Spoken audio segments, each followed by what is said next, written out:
Hello, students. Today we are going to begin with a new chapter in English 2, that is Annie's Key. Do you know in this whole world there are many people who live below the poverty line? Actually, they are our helpers. There are many people who do work for us, like milkman, newspaper seller, vegetable seller, delivery person, washerman, rickshaw puller, rag pickers, and many more. And without them, we are unable to live. Because if they don't do these work, how are we going to survive? So this chapter is also something about the same. This chapter is the story of a girl, Annie. I don't want to go to school anymore, announced Annie. Her school bag slid off her arm and hit the dirty floor with a thud. Mama looked up from the kerosene stove and frowned. But you love school, Annie, and we were working hard so that you can go to school. So, one day, Annie came from school and she said that she don't want to go to school anymore, and she slid off her bag from her hands and the bag fall down on the dirty floor. Her mother was very angry. She was frowned and she said, Annie, you love school. We are working so hard for you. Then why you don't want to go to school? She said, I know, Mama. Annie looked at the piles of other people's laundry her mother had washed early that morning. She thought of her father at the dump, sorting through rubbish, looking for things to sell. The kids laugh at Dad, Annie said. They say he smells like rubbish. So with this we come to know that Annie's mother washes clothes of other people and her father is a rag picker. Rag picker means collecting rubbish from the garbage that is thrown at the roadside.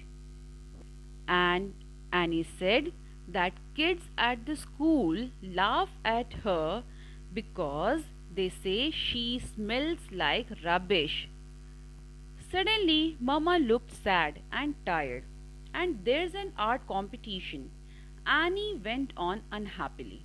Mama looked surprised. What's wrong with that? You have got the hands and heart of an artist. You will win that competition. How can I even enter it, Mama? All the kids are talking about the stuff they will buy, paint and pens and clay, things like that. Annie and her mother looked at each other without saying anything. Then Mama put a hand on Annie's shoulder and said, You can solve these problems, Annie. You just have to find the key. And now Mama was very tired and she saw Annie and she said, Annie, that you're having an art competition, means drawing competition. But Annie was very much depressed and she said, No, there is no competition for me. But Mama looked surprised. What happened? You are so much good at your drawing. You can win the competition. But Annie said that the students at the school were talking about the things that they are going to buy, like colors, brushes, pens, clay, and other things that they are going to use in the competition. And Annie was having nothing for the competition. But Mama assured Annie that she will win the competition. Just she had to find the key. And what is that key? She had to find her own way, own path to win the competition. Next, in the sun's last wink at the day, the broken kerosene lanterns and the old bottles at the back of the house sparkled like treasure. Annie had her own treasure box filled with interesting things she had found at the dump. Old buttons, keys, beads, bits of colored glass, zips. She had cleaned them all carefully and put them in an old box. Now, when she went at the back of the house, there was a broken kerosene lantern, and the old bottles there they were sparkling like a treasure, and she was having her own treasure box. And what were the things that she was having in her treasure box? She was having old buttons, keys, beads, bits of colored glass, zips, and many more things from the dump she had found. Then, that night, Annie dreamed that she was a butterfly rising high above the kids and the art contest and her unhappiness. At breakfast the next morning, Mama said, "You seem to be feeling better today, Annie. Does that mean you have found the key?" Now, what happened that day? Annie had a dream. And what was that dream? That she was feeling like a butterfly. She was going on flying and flying and flying high above the kids of the school, high above her contest and her unhappiness. That means she was very happy. And the next morning, her mother said that, "Annie, I think you have found your key. That's why you are feeling very better today." "I'm not sure," said Annie. "I had a great dream though." Bye. She grabbed her school bag and ran out. After school, Annie went straight to her treasure box. She sorted through the shiny bits of this and that, trying to remember her dream in exact detail. Now, what Annie did? She was happy. She took her bag and she went out school. And after the school, when she came back home, she went to her treasure box. She opened that, and whatever she felt like, she took from that treasure box exactly what she saw in her dream. By Wednesday, she had everything she needed. "Did you know," asked Annie on Friday, "that there's an art display at school tomorrow afternoon? A professional artist is going to be the judge." "Do you think we should go?" asked her father.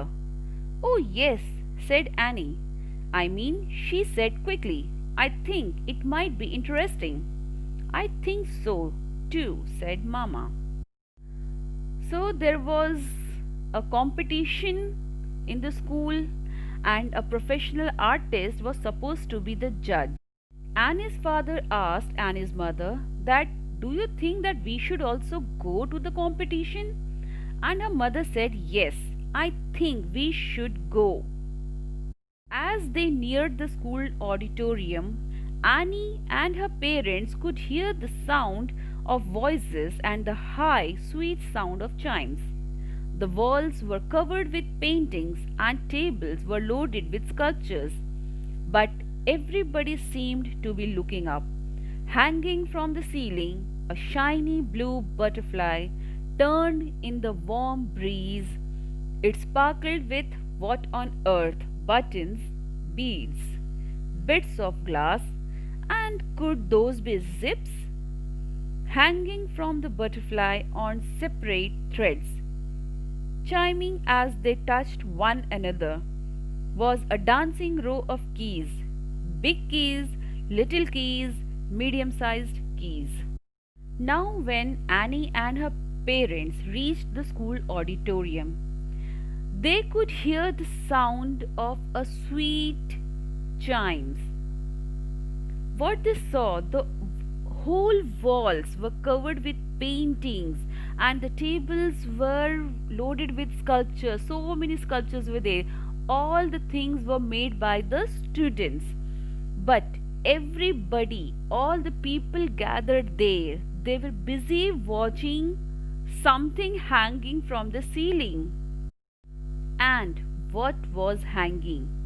That was a shiny blue butterfly that was turned into a warm breeze.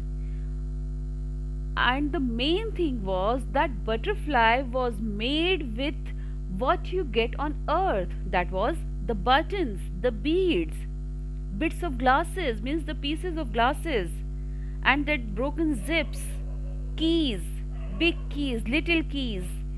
And the keys, when they were touching each other, it was making a beautiful sound.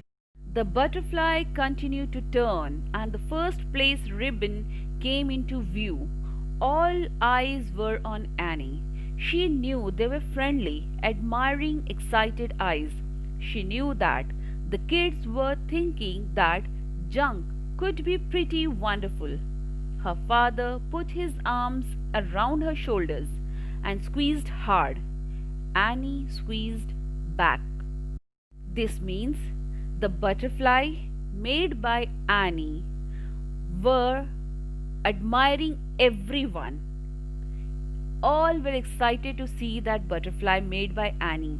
It was so beautiful. She knew that the kids are so much amazed that how junks, means all the waste things, can make such a beautiful thing. And with this, Annie, her father, her mother, they all were very happy. I hope, students, you all have understood the chapter. So, do your reading practice of this chapter. Bye everyone.